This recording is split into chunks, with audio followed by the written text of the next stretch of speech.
এসো ইলম শিখি, এসো ইলম শিখি, এসো ইলম শিখি, এসো ইলম শিখি, এসো ইলম শিখি, এসো ইলম শিখি। আলহামদুলিল্লাহি রাব্বিল আলামিন ওয়াসসালাতু ওয়াসসালামু আলা সাইয়্যিদিল আমবিয়াই ওয়াল মুরসালিন আম্মা বা'দ ফাআউযু বিল্লাহি মিনাশ শাইতানির রাজীম বিসমিল্লাহির রহমানির রহিম। আসসালাতু ওয়াসসালামু আলাইকা ইয়া রাসূলুল্লাহ ওয়া আলা আলিকা ওয়া আসহাবিকা ইয়া হাবিবাল্লাহ। আসসালাতু ওয়াসসালামু আলাইকা ইয়া নবিয়াল্লাহ ওয়া আলা আলিকা ওয়া আসহাবিকা ইয়া নূরাল্লাহ। মাদানী চ্যানেলের দর্শকবৃন্দ, হুজুর সাল্লাল্লাহু তাআলা আলাইহি ওয়া আলিহি ওয়াসাল্লামের রহমতপূর্ণ ইরশাদ হলো, নিজেদের মজলিস সমূহকে আমার প্রতি দরুদ পাঠের মাধ্যমে সুসজ্জিত করো। তোমাদের দরুদ পাঠ করা কিয়ামতের দিন তোমাদের জন্য নূর হবে। সাল্লু আলাল হাবিব সাল্লাল্লাহু তাআলা আলা মুহাম্মদ সাল্লাল্লাহু তাআলা আলাইহি ওয়াসাল্লাম। সালাত ওয়া সালামান আলাইকা ইয়া সাইয়্যিদি ইয়া রাসূলুল্লাহ। তো চলুন আজ আপনাদের প্রিয় অনুষ্ঠান দরসে সিহাসিত্তায় যে হাদিস শরীফটি আমরা বাছাই করেছি তা মুসলিম শরীফের একটি হাদিস, যা হযরত সাইয়্যিদুনা আবু হুরায়রা রাদিয়াল্লাহু তাআলা আনহু বর্ণনা করেছেন। ইমাম মুসলিম রাহমাতুল্লাহি তাআলা আলাই পূর্ণ সনদ উল্লেখ করে পরে বর্ণনা করেছেন। আন আবি হুরায়রা রাদিয়াল্লাহু তাআলা আনহু ক্বালা ক্বালা রাসূলুল্লাহি সাল্লাল্লাহু আলাইহি ওয়াসাল্লাম কুল্লু সুলাউমা মিনান নাসি আলাইহি সাদাকা কুল্লা ইয়াউমিন তাতলুউ ফিহি শামস। আল্লাহর রসূল সাল্লাল্লাহু তাআলা আলাইহি ওয়াসাল্লাম ইরশাদ করেন, মানুষের প্রতিটি জোড়ার পরিবর্তে প্রতিদিন যাতে সূর্য উদয় হয় তার উপর সদকা রয়েছে। অতঃপর নবী করিম সাল্লাল্লাহু তাআলা আলাইহি ওয়াসাল্লাম সেই আমলের কথা বলেছেন যা সদকায় পরিণত হয়। অতঃপর হুজুর সাল্লাল্লাহু আলাইহি ওয়াসাল্লাম ইরশাদ করেছেন, তাআদিলু বাইনা ইসনাইনি সাদাকা, দুই ব্যক্তির মধ্যে ন্যায়ের সাথে ফয়সালা করে দেয়া সদকা। ওয়া তুঈনু রাজুলা ফি দাব্বাতিহি ফাতাহমিলুহু আলাইহা আও তারফাউ লাহু আলাইহা মাতাআহু সাদাকা। অনুরূপভাবে দ্বিতীয় আমল সম্পর্কে বলেছেন যে, কোনো ব্যক্তি স্বীয় বাহনের উপর আরোহণ করতে চাচ্ছিল, তখন তোমাদের সেই ব্যক্তির আরোহণের ব্যাপারে এই সাহায্য করা যে তোমরা তাকে তার পশুর উপর আরোহণ করিয়ে দাও। আও তারফাউ লাহু আলাইহা মাতাআহু, সেই ব্যক্তির এ প্রয়োজনও ছিল যে সে তার পাথেয় তার বাহনের উপর রাখতে চাচ্ছিল, আর তুমি তার পাথেয় তার বাহনের উপর উঠিয়ে রেখে দিলে। বলা হয়েছে সদকা, এও সদকার অন্তর্ভুক্ত। আরও বলেন, ওয়াল কালিমাতু তয়্যিবা সদকা, উত্তম কথা বলাও সদকা। ওয়াবিকুল্লি খতওয়াতিন তামশিহা ইলা সলাতি সাদাকা। অনুরূপভাবে প্রত্যেক সেই কদম যা তুমি নামাজের জন্য বাড়িয়ে থাকো সেটিও সদকার অন্তর্ভুক্ত। ওয়া তুমিতুল আদা আনিত তরিকি সাদাকা। আরও বলেছেন, রাস্তা থেকে কষ্ট প্রদানকারী বস্তু অপসারণ করা এটিও সদকা। জি মাদানী চ্যানেলের দর্শকবৃন্দ, আপনারা দেখেছেন যে নবী করিম সাল্লাল্লাহু আলাইহি ওয়াসাল্লাম কিছু কাজ আমাদের করতে ইরশাদ করেছেন, যে কাজগুলো করাতে সদকার সওয়াব পাওয়া যায়, এবং এই সদকা আমাদের দেহের জোড়াগুলো থেকে প্রতিটা জোড়ার সদকায় পরিণত হয়। অপর একটি হাদিস শরীফের মধ্যে নবী করিম সাল্লাল্লাহু আলাইহি ওয়াসাল্লাম আরও বিস্তারিতভাবে বলেছেন। আর যেই হাদিস শরীফ থেকে জানা যায় যে মানব দেহের মধ্যে 360টি জোড়া রয়েছে। জি হ্যাঁ, যেমন এই আঙ্গুলের অগ্রভাগে একটি জোড়া রয়েছে, মধ্যভাগে আরও একটি জোড়া আছে, এবং গোড়ায় আরও একটি জোড়া আছে। এভাবে দেহের মধ্যে যে জোড়া রয়েছে তা 360 জোড়ায় গিয়ে পৌঁছায়। আর আমাদের প্রিয় আকা সাল্লাল্লাহু আলাইহি ওয়াসাল্লাম এই 360টি জোড়া, অর্থাৎ আমাদের হাড়গুলোর যে জোড়া রয়েছে, এগুলোর ব্যাপারে আমাদের সদকা করার আদেশ করেছেন, যে এই জোড়াগুলোরও সদকা দেওয়া উচিত। আর সদকা কিভাবে দিতে হবে নবী করিম সাল্লাল্লাহু আলাইহি ওয়াসাল্লাম তাও বিস্তারিতভাবে ইরশাদ করেছেন। তাছাড়া আরও একটি হাদিস উম্মুল মুমিনিন আয়েশা সিদ্দিকা তৈয়বা তাহেরা আবিদা জাহিদা রাদিয়াল্লাহু তাআলা আনহার সূত্রে ইমাম মুসলিম রাহমাতুল্লাহি তাআলা আলাইহি তার কিতাবে উদ্ধৃত করেছেন যে রাসূল আকরাম সাল্লাল্লাহু তাআলা আলাইহি ওয়া আলিহি ওয়াসাল্লাম ইরশাদ করেছেন, ইন্নাহু ফুলিকা কুল্লু ইনসানিন মিন বানি আদামা আলা সিত্তিনা ওয়া সালাসি মিয়াতি মাফসিল, অর্থাৎ প্রত্যেক ব্যক্তিকে ৩৬০টি জোড়ার সহিত সৃষ্টি করা হয়েছে। নবী করিম সাল্লাল্লাহু আলাইহি ওয়াসাল্লাম ইরশাদ করেছেন, যে ব্যক্তি আল্লাহু আকবার বলবে, আলহামদুলিল্লাহ বলবে এবং লা ইলাহা ইল্লাল্লাহ বলবে, সুবহানাল্লাহ বলবে, আল্লাহ তাআলার নিকট ইস্তেগফার করবে অর্থাৎ আস্তাগফিরুল্লাহ এটি পড়বে, ওয়া আজালা হাজারান আন তরিকিন নাস এবং মানুষের পথ থেকে পতিত পাথর সরিয়ে দিবে, আও শাওকাতান অথবা কোনো কাটাকে, আও আজমান অথবা কোনো হাড়কে, আন তরিকিন নাস মানুষের চলার পথে পতিত কোনো কাটাকে, কোনো হাড়কে যদি সরিয়ে দেয়। অতপর আরও বলেন, ন্যাক কাজের আদেশ দেয়। যে কোনো ন্যাক কাজে কাউকে উৎসাহিত করা, যে কোনো গর্হিত কাজে জড়িত ব্যক্তি হোক তাকে গর্হিত কাজ করা থেকে বারণ করা। আর এই আমল যা হুজুর সাল্লাল্লাহু তাআলা আলাইহি ওয়া আলিহি ওয়াসাল্লাম ইরশাদ করেছেন, সর্বোপরি তা যদি ৩৬০ সংখ্যা পর্যন্ত পৌঁছে যায়, সেক্ষেত্রে নবী করিম সাল্লাল্লাহু আলাইহি ওয়াসাল্লাম ইরশাদ করেছেন, এই সমস্ত নেক আমল সে করে নিল, ৩৬০ বার এই নেকিসমূহ করে নিল, প্রতিদান স্বরূপ সে এমত অবস্থায় পৌঁছে যাবে যে সে নিজেকে জাহান্নামের আগুন থেকে মুক্ত করে নিল। দেখলেন তো মাদানী চ্যানেলের দর্শকবৃন্দ, জাহান্নাম থেকে নিজের দেহকে, নিজের হাড় সমূহকে, নিজের দেহের জোর সমূহকে, নিজের সম্পূর্ণ সত্তাকে বাঁচাতে চায় এবং আমাদের এই জোর সমূহের কোনো নেক আমল সদকায় পরিণত হোক এবং পাশাপাশি যে নেক আমল আমরা করছি সেই নেক আমলে যে বিশেষ সওয়াব ও প্রতিদান রাখা হয়েছে তাও যেন আমরা পাই।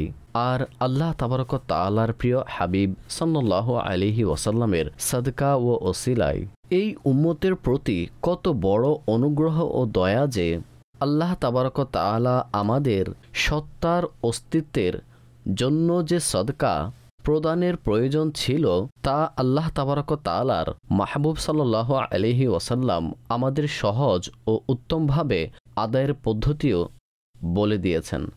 এই হাদিস শরীফের ব্যাখ্যায় আল্লামা বদরুদ্দিন আইনি রাহমাতুল্লাহি তাআলা আলাইহি বলেন, পবিত্র হাদিস শরীফের অর্থ হল মানব দেহের জোড়াগুলো যেখানে মানব দেহের এক হাড় অপর হাড়ের সাথে যুক্ত হয়, মিলিত হয়, তো সেগুলো হলো মানব দেহের বুনিয়াদ।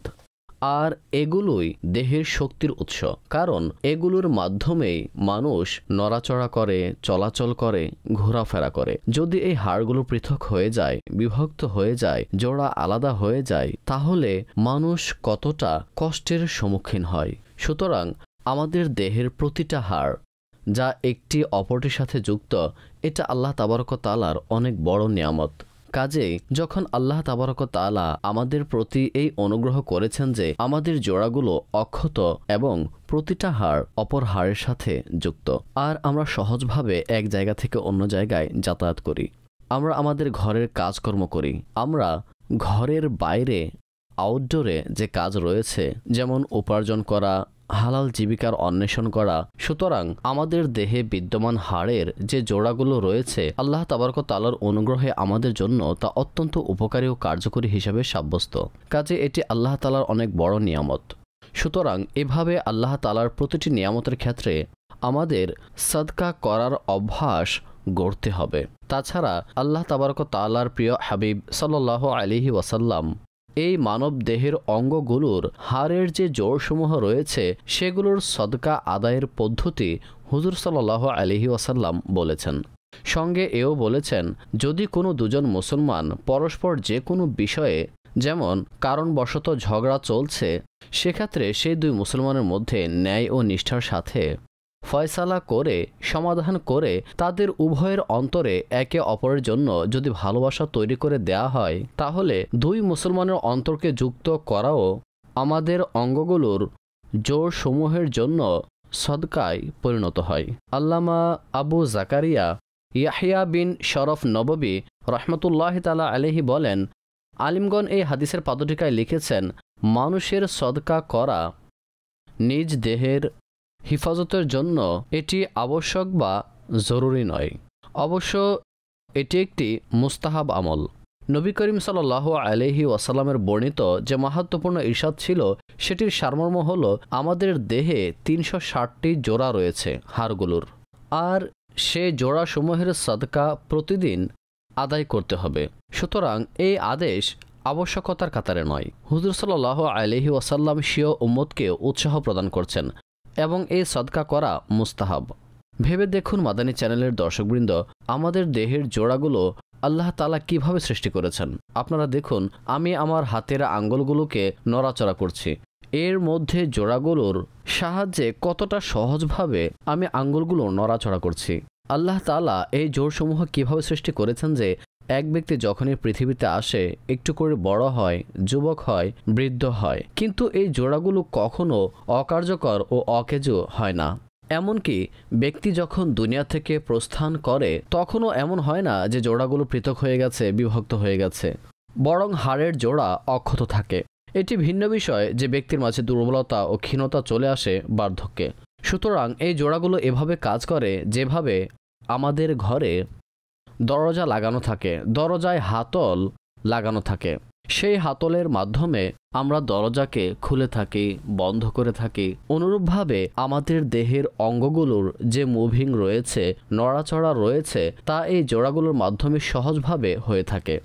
আর এই জোড়াগুলোকে আল্লাহ তাবারক ওয়া তাআলা এভাবে সৃষ্টি করেছেন যে এগুলো কখনো অকেজো হয় না, কখনো নষ্ট হয় না। তবে বার্ধক্যজনিত কারণে জোড়াগুলোর মধ্যে ব্যথা অনুভব করা এটি একটি ভিন্ন বিষয়। তবে আল্লাহ তাবারক ওয়া তাআলার অসংখ্য দয়া ও অনুগ্রহ যে এই জোড়াগুলোর সাহায্যে আমরা দুনিয়ার অসংখ্য কাজ করে যাচ্ছি। সুতরাং দেহের প্রতিটা জোড়া, বরং আমাদের দেহের প্রতিটা অঙ্গ প্রত্যঙ্গ, এমনকি চামড়া, শরীরের পশম, আমাদের দাঁত, আমাদের চোখ, আমাদের কান, আমাদের মাথা, আমাদের মস্তিষ্ক, সর্বোপরি আমাদের সম্পূর্ণ যে সত্তা রয়েছে, এর সম্পূর্ণটাই আল্লাহ তাবারক ওয়া তাআলার নিয়ামতের নিদর্শন কেন্দ্র। তো এর মধ্যে যা বুনিয়াদি বিষয় যার উপর ভিত্তি করে সমস্ত দেহ দাঁড়িয়ে রয়েছে তা হলো দেহের হাড় ও জোড়াসমূহ, যা দেহের মূল ও বুনিয়াদ। সুতরাং এই বুনিয়াদি বিষয় সম্পর্কে হাদিসে পাকে সাদকা প্রদানের পদ্ধতি ইরশাদ করা হয়েছে। এর অর্থ হলো আল্লাহ তাবারক ওয়া তাআলা আমাদের উপর এই অনুগ্রহ করেছেন যে আমাদের জোড়াগুলো অক্ষত তৈরি করেছেন। সুতরাং এখন নৈতিক দৃষ্টিকোণ থেকে আমাদের উপর আবশ্যক হলো যেন আমরা প্রতিটা জোড়ার পরিবর্তে কমপক্ষে একটি হলেও যেন নেক কাজ করি। যেমনটা হাদিসে মোবারকায় নবী করিম সাল্লাল্লাহু আলাইহি ওয়াসাল্লাম ইরশাদ করেছেন যে যখন কেউ দেহের 360 হাড়ের সমসংখ্যক নেক কাজ করে নিতে সক্ষম হয়, সেক্ষেত্রে বলা হয়েছে সে নিজেকে জাহান্নামের আগুন থেকে বাঁচিয়ে নিয়েছে। সুতরাং এভাবে আমাদের নেক কাজের প্রতিও লক্ষ্য রাখা উচিত যে আমাদের প্রতিদিন 360টি নেকি তো করতেই হবে, যেন সেগুলো আমাদের প্রতিটা জোড়ার জন্য সদকা হয়ে যায়। তাছাড়া আমাদের কাছে শুধু জোড়াই নয়, বরং আমাদের কাছে অন্যান্য সম্পদও রয়েছে। আমাদের কাছে থাকার জন্য ঘর রয়েছে, আমাদের ব্যবসা রয়েছে, আমাদের পরিবার পরিজন রয়েছে। আমরা দুনিয়ায় একা বাস করি না, আমাদের সাথে সম্পূর্ণ একটি বংশ ও গোত্র রয়েছে। এগুলো আল্লাহ তাবারক ওয়া তাআলার নিয়ামতের অন্তর্ভুক্ত। আমাদের উৎসাহ দেওয়া হচ্ছে যেন আমরা নিজেকে সদা সর্বদা নেক কাজের সাথে যুক্ত রাখি, যেন আল্লাহ তাবারক ওয়া তাআলার এই প্রদত্ত নিয়ামত সমূহের কৃতজ্ঞতা প্রকাশ পায়। এরপর সঙ্গে হুজুর সাল্লাল্লাহু তাআলা আলাইহি ওয়াসাল্লাম নামাজের জন্য উঠানোর প্রতিটা কদমকেও সদকা বলে অভিহিত করেছেন। এখানে নামাজের বিষয়টি হুজুর সাল্লাল্লাহু আলাইহি ওয়াসাল্লাম উদাহরণস্বরূপ বলেছেন যে নামাজের জন্য যে কদম উঠানো হয় সেটিও সদকা হয়ে থাকে। একে ভিত্তি করে অন্যান্য আমলের ব্যাপারেও মুহাদ্দিসগণ আলোচনা করেছেন। বলেছেন তাওয়াফের মধ্যে ব্যক্তি যতবার পা নিক্ষেপ করে তার সে প্রতিটা পদক্ষেপ তার জন্য সদকায় পরিণত হয়। অসুস্থ ব্যক্তিকে দেখতে গেলে, জানাজায় অংশগ্রহণ করার জন্য গেলে, জ্ঞান অর্জনের জন্য গেলে, সর্বোপরি যে কোনো নেকির জন্য যখন কেউ পা বাড়ায় তখন তার সেই পা বাড়ানো তার দেহের হাড়ের জোড়াগুলোর জন্য সদকা হিসাবে পরিগণিত হয়। অনুরূপভাবে রাস্তা থেকে কাটা ইট, পাথর, কঙ্কর অনুরূপভাবে হাড় পড়ে থাকে। উদাহরণস্বরূপ কোনো থলে রাস্তায় পড়ে আছে আর এর মধ্যে পিচ্ছিল তৈলাক্ত কোনো বস্তু বিদ্যমান ছিল, যার উপর পা রাখতেই ব্যক্তি স্লিপ খেতে পারে। সুতরাং এই ধরনের যত রকম কষ্ট প্রদানকারী, ব্যথা দানকারী বস্তু মুসলমানের রাস্তায় যদি পড়ে থাকে তবে এগুলো সরানোর মধ্যেও সওয়াব রয়েছে। আর এই ধরনের কাজ করার মাধ্যমে সওয়াবও অর্জিত হবে এবং আমাদের দেহে যে জোড়াগুলো রয়েছে সেগুলোর কৃতজ্ঞতাও আদায় হয়ে যাবে। রাস্তা থেকে কষ্টদায়ক বস্তু সরানো কতটা উত্তম ও সওয়াবের কাজ। প্রথমত এটি আমাদের দেহের জোড়াগুলোর সদকায় পরিণত হয়। দ্বিতীয়ত নবী করিম সাল্লাল্লাহু তাআলা আলাইহি ওয়াসাল্লাম রাস্তা থেকে কষ্টদায়ক বস্তু সরানোর ব্যাপারে বিশেষভাবে আমাদের উৎসাহ প্রদান করেছেন।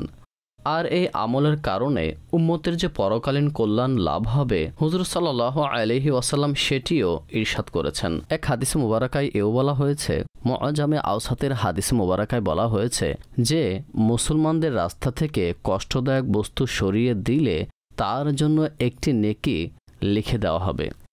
আর যার জন্য আল্লাহ তাবারক তাআলার নিকট একটি নেকি লেখা হবে, আল্লাহ তাবারক তাআলা সেই নেকির কারণে তাকে জান্নাতে প্রবেশ করাবেন। আরও একটি হাদিসে মুবারাকা সাইয়্যিদুনা আবু বারজা রাদিয়াল্লাহু তাআলা আনহু থেকে বর্ণিত। তিনি রাসূল সাল্লাল্লাহু আলাইহি ওয়াসাল্লামের দরবারে আরজ করেন যে, ইয়া রাসূলুল্লাহ সাল্লাল্লাহু আলাইহি ওয়াসাল্লাম, আমাকে এমন বিষয়ের তালিম দিন যা আমার জন্য কল্যাণকর হবে। জবাবে হুজুর সাল্লাল্লাহু আলাইহি ওয়াসাল্লাম ইরশাদ করেন, মুসলমানদের রাস্তা থেকে কষ্টদায়ক বস্তু দূর করে দাও। আরও একটি অত্যন্ত চমৎকার হাদিস মুবারাকা মুসনাদে ইমাম আহমদ বিন হাম্বল কিতাবের মধ্যে উদ্ধৃত করা হয়েছে।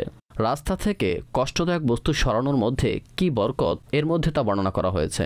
সাইয়্যিদুনা আনাস বিন মালিক রাদিয়াল্লাহু তাআলা আনহু ইরশাদ করেছেন যে রাস্তার উপর পতিত একটি গাছ ছিল যা লোকদের যাতায়াতের কষ্টের কারণ হতো। সাধারণত যেমন গাছ কেটে রাখা হয় কিংবা ডাল কেটে রাখা হয়, আর এই কারণে রাস্তা দিয়ে যাতায়াতকারীদের কষ্ট হয়। অনুরূপ পতিত একটি গাছ লোকদের কষ্ট দিত, তো এক ব্যক্তি সেটিকে সরিয়ে দেয়। প্রিয় নবী সাল্লাল্লাহু আলাইহি ওয়াসাল্লাম ইরশাদ করেছেন, আমি তাকে জান্নাতে সেই গাছের ছায়ায় শায়িত অবস্থায় দেখেছি। মাদানী চ্যানেলের দর্শকবৃন্দ, মুসলমানদের রাস্তায় যদি কোনো কষ্টদায়ক বস্তু পড়ে থাকে তাহলে তার রাস্তা থেকে সরিয়ে দেওয়া উচিত। আমাদের পথ চলা অনেক সময় মেইন রোড দিয়ে হয়ে থাকে। সেই মেইন রোডে কোনো পাথর পড়ে থাকলে তো এখন আপনি বুঝতে পারছেন তাতে গাড়ি চলাচল করছে, কার চলাচল করছে, বাস চলাচল করছে, রিক্সা চলাচল করছে, এর সঙ্গে বাইক রাইডারও কোথাও যাচ্ছে। তো সেক্ষেত্রে একটি সামান্য পাথরও যদি সেই মেইন রোডে পতিত থাকে তাহলে আপনারা বুঝতেই পারছেন কোনো বাইক রাইডারের টায়ার যদি সে পাথরের ধাক্কা লাগে তাহলে বাইক ডিসব্যালেন্স হতে পারে। এতে ওই বাইক আরোহী পড়ার কারণে আহত হতে পারেন, হাড়ও ভাঙতে পারে, মাথায় গুরুতর আঘাতও পেতে পারে।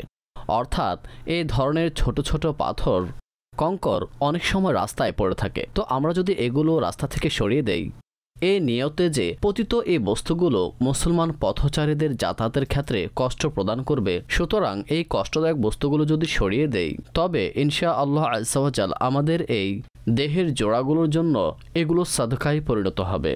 কাজে মাইন্ড তৈরি করা উচিত। তাছাড়া আসা যাওয়ায় আমাদের মহল্লার অলিগলিতেও যদি দেখি তো দেখব এমন অসংখ্য বস্তু পড়ে থাকে যেগুলো যে কোনো ব্যক্তিকে কষ্ট দিতে পারে, পায়ে গেথে বিদ্ধ হয়ে তাতে ছেদ তৈরি করতে পারে, আঁচড় লাগতে পারে, কষ্টের কারণ হতে পারে। সুতরাং নিজের ঘর, আশেপাশের প্রতিবেশী এবং মহল্লার যে রাস্তা ধরে কোথাও যাচ্ছে তখন সম্ভব হলে গাড়ি সাইড করে উপযুক্ত পন্থা অবলম্বনে অসংখ্য কষ্টদায়ক বস্তু আমরা রাস্তা থেকে সরাতে পারি। সুতরাং এভাবে নিজের অভ্যাস গড়ে তুলুন, ইনশাআল্লাহ এর অসংখ্য বরকত লাভ হবে। এখন এখানে যে সদকা প্রদানের ব্যাপারে হুজুর সাল্লাল্লাহু আলাইহি ওয়াসাল্লাম উৎসাহ প্রদান করেছেন যে দেহের প্রতিটা জোড়ার পরিবর্তে সদকা প্রদান করা। আর দেহে যে 360টি জোড়া রয়েছে, কাজেই প্রতিদিন 360টি নেকি করতে হবে, যেন আমাদের দেহের আমাদের জোড়াগুলোর সদকা হয়ে যায়। এর জন্য প্রিয় নবী সাল্লাল্লাহু তাআলা আলাইহি ওয়াসাল্লাম অত্যন্ত চমৎকার একটি আমল আমাদের প্রদান করেছেন, যার মাধ্যমে খুব সহজেই আমরা আমাদের দেহের সদকা প্রদান করতে পারি। সেই হাদিস শরীফটি হযরত সাইয়্যিদুনা আবু যর গিফারি রাদিয়াল্লাহু তাআলা আনহু থেকে বর্ণিত, আর মুসলিম শরীফে এই বর্ণনাটি বিদ্যমান রয়েছে। প্রিয় নবী সাল্লাল্লাহু আলাইহি ওয়াসাল্লাম ইরশাদ করেছেন, ইউসবিহু আলা কুল্লি সুলামা মিন আহাদিকুম সাদাকা, যে তোমাদের মধ্যে প্রত্যেক ব্যক্তির দেহে যতগুলো জোড়া রয়েছে সে প্রতিটা জোড়ার বিনিময়ে তাকে সাদকা প্রদান করতে হয়।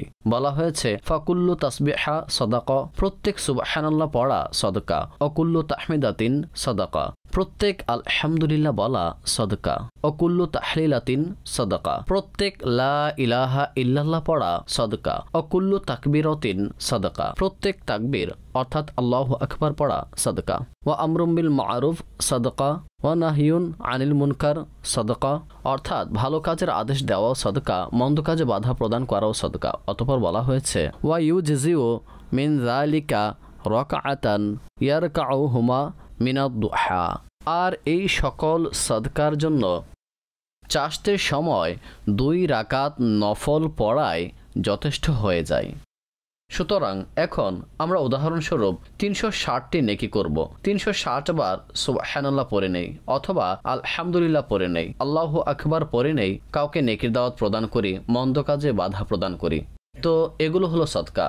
আর এই সকল সদকা অর্থাৎ দেহের প্রতিটা জোড়ার জন্য যে সদকা নির্ধারিত ছিল, যে সংখ্যাটা 360 ছিল, যদি আমরা চাষতের 2 রাকাত নামাজ আদায় করে নেই, কতিপয় হাদিস বিশারদ এর দ্বারা ইশাকের নামাজ বলেছেন। সুতরাং আমরা যদি ইশাকের নামাজ পড়ে নেই, চাষতের নামাজ পড়ে নেই, তাহলে আমাদের এই 2 রাকাত নামাজ পড়া এটি আমাদের দেহের জন্য সকাল সকাল সদকায় পরিণত হয়। মূলত আমরা আমাদের দেহের শুকরিয়া আদায় করে দিয়েছি। কাজেই আমাদের করণীয় হলো আল্লাহ তাবারক তাআলার নিয়ামত সমূহের শুকরিয়া আদায়ার্থে নেক কাজের অভ্যাস গড়ে তোলা এবং সদকা ও সহায়তা করার মানসিকতা তৈরি করা। এই সদকা কত মাহাত্ম্যপূর্ণ একটি নিয়ামত যে এটি অকল্যাণ ও মুসিবত দূরীভূত করে এবং বান্দা পর্যন্ত রহমত পৌঁছানোর ভূমিকা রাখে। হযরত সাইয়্যিদুনা সাবিত রাহমাতুল্লাহি তাআলা আলাইহি বলেন, এক মহিলা খাবার খাচ্ছিল। খাবার খেতে খেতে যখন তার সর্বশেষ লোকমা বাকি ছিল আর তা খাবার জন্য যখন তিনি মুখ খুলেন, তখন ঘরের বাইরে থেকে কোনো অসহায় গরিব ব্যক্তি তাকে আহ্বান করল, বলল, আমাকে খাবার প্রদান করুন। তখন সেই মহিলা, যার শুধু সর্বশেষ লোকমা বাকি ছিল প্লেটের মধ্যে, সেটি সে না খেয়ে বরং তার কাছে যা ছিল, অর্থাৎ যে লোকমাটি তার বাকি ছিল, সেই লোকমাটি অসহায় গরিব ব্যক্তিকে দিয়ে দেয়। সুতরাং সে তো আল্লাহ পাকের সন্তুষ্টির জন্য এটি করেছে। তবে এরপর শুনুন, কিছুদিন পর ঘটনাক্রমে তার অল্প বয়সের ছোট্ট শিশু বাইরে দাঁড়িয়েছিল। তখন একটি সিংহ তাকে থাবা দেয় এবং তাকে টেনে নিয়ে যায়। অতঃপর সিংহটি শিশুটিকে কিছু দূর নিয়ে যেতেই হঠাৎ এক ব্যক্তির আগমন ঘটে এবং সে সিংহের উভয় চোয়ালের মাঝ থেকে সেই শিশুটিকে ছিনিয়ে নেয় এবং মহিলাকে দিতে গিয়ে বলে, লুকমার পরিবর্তে লুকমা, অর্থাৎ তোমার শেষের সেই লোকমা, যা সর্বশেষ লোকমা ছিল কিন্তু তুমি খাওনি, আল্লাহ তাবারক তাআলার সন্তুষ্টির জন্য সদকা করে দিয়েছিলে, সুতরাং তোমার সে লোকমার বরকতে আল্লাহ তাবারক তাআলা তোমার সন্তানকে সিংহের লোকমা হওয়া থেকে বাঁচিয়েছেন। আল্লাহ তাবারক তাআলার নিকট প্রার্থনা হলো আমাদের সেই সকল নিয়ামত যা আল্লাহ তাবারক ওয়া তাআলা আমাদের প্রদান করেছেন সেগুলো শুকরিয়া আদায়ার্থে নেক আমল করার মাধ্যমে সদকা করার তৌফিক দান করুন। আল্লাহ তাবারক ওয়া তাআলা আমাদের শরীর জাহান্নামের আগুন থেকে রক্ষা করুন। কেননা আমাদের শরীরে এই সক্ষমতা নেই যে ম্যাচের একটি কাঠি জ্বালালে আমাদের আঙ্গুল বা আমাদের হাত তাতে রাখবো। জাহান্নামের আগুন তো অনেক প্রখর, অনেক তীব্র, যে সেখানে পড়ে যাওয়া ব্যক্তিকে যদি দুনিয়ার আগুনে রেখে দেওয়া হয় তাহলে সে শান্তিতে ঘুমিয়ে যাবে। এতটাই জাহান্নামের আগুনের তীব্রতা। আল্লাহ তাবারক ওয়া তাআলা আমাদের জাহান্নামের আগুন থেকে নিরাপদ রাখুন। আমিন বিজাহিন নবিল আমিন সাল্লাল্লাহু আলাইহি ওয়াসাল্লাম। এসো ইলম শিখি, এসো ইলম শিখি, এসো ইলম শিখি, এসো ইলম শিখি, এসো ইলম শিখি, এসো ইলম শিখি।